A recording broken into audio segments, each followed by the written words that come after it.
Hello বন্ধুরা, আজকে একটা গুরুত্বপূর্ণ আপডেট নিয়ে হাজির হয়ে গেছি।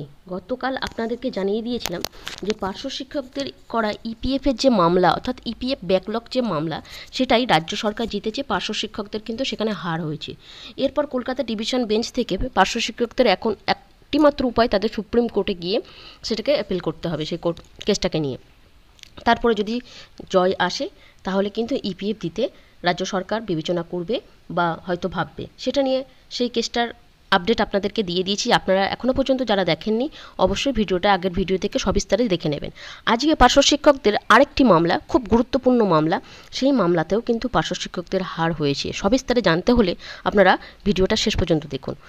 কলকাতা হাইকোর্টে সুব্রত ভট্টাচার্য মহাশয়ের যে এজলাস, সেখানে রিট পিটিশন দাখিল করা হয়েছিল এবং পার্শ্ব শিক্ষকদের দাবি ছিল যে তাদেরকে রেগুলারাইজেশন করতে হবে, অর্থাৎ স্থায়ী শিক্ষকদের মতো তাদেরকে রেগুলার করতে হবে। যে সমস্ত পিটিশনাররা পিটিশনটা করেছিলেন তাদেরকে এই মামলাটা খারিজ করে দেওয়া হয়েছে, অর্থাৎ তাদের পিটিশনারদের যে পিটিশন সেটা কিন্তু বাতিল করা হয়েছে। সবিস্তারে আপনাদেরকে দেখিয়ে দিচ্ছি। দেখুন, এখানে বলা হয়েছে যে বিষয়টা খুব গুরুত্বপূর্ণ, যে all the 3 petitioner are serving as para teacher for the last 17 years। 17 বছর ধরে যে পিটিশনাররা এই কেসটি করেছিল তারা 17 বছর ধরে পার্শ্ব শিক্ষকের চাকরি করছে। তাদের যে দাবিটা ছিল, they claim regularisation for the post of teacher of primary school. Primary স্কুলে তারা পার্শ্ব শিক্ষক হিসাবে 17 বছর ধরে সার্ভ করে আসছে।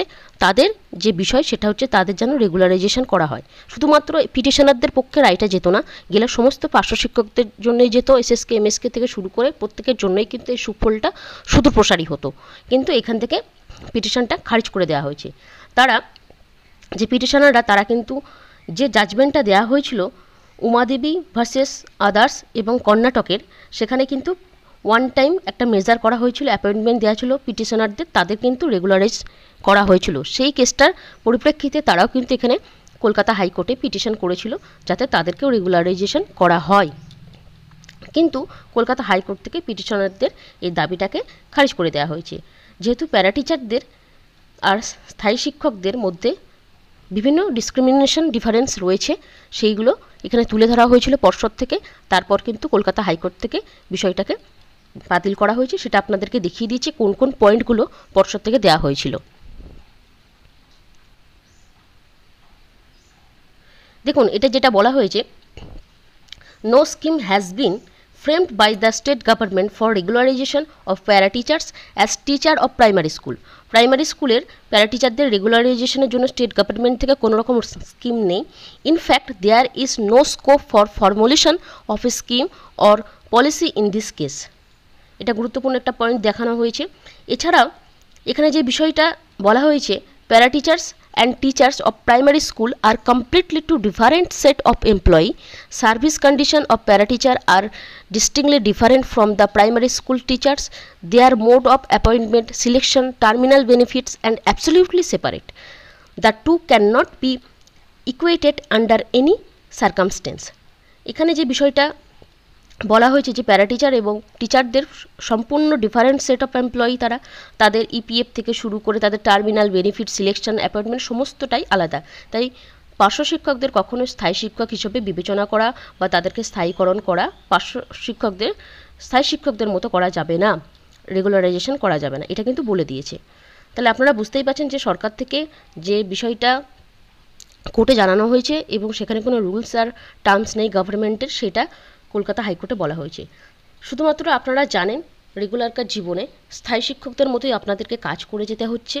সেখানে পার্শ্ব শিক্ষক আর স্থায়ী শিক্ষকদের মধ্যে কোনো বৈষম্য নেই, শুধুমাত্র তাদের চাকরির ক্ষেত্রে, তাদের মাইনের ক্ষেত্রে শুধু বৈষম্য। এটা কিন্তু ক্লিয়ারলি কিন্তু বলে দেওয়া হচ্ছে। আপনারা বিষয়টা ভুক্তভোগী, আপনারা জানেন, অথচ আপনাদের কাছে কিছু করার নেই এবং কলকাতা হাইকোর্ট থেকেও আপনাদের সেই দাবি কিন্তু মেনে নেয়নি।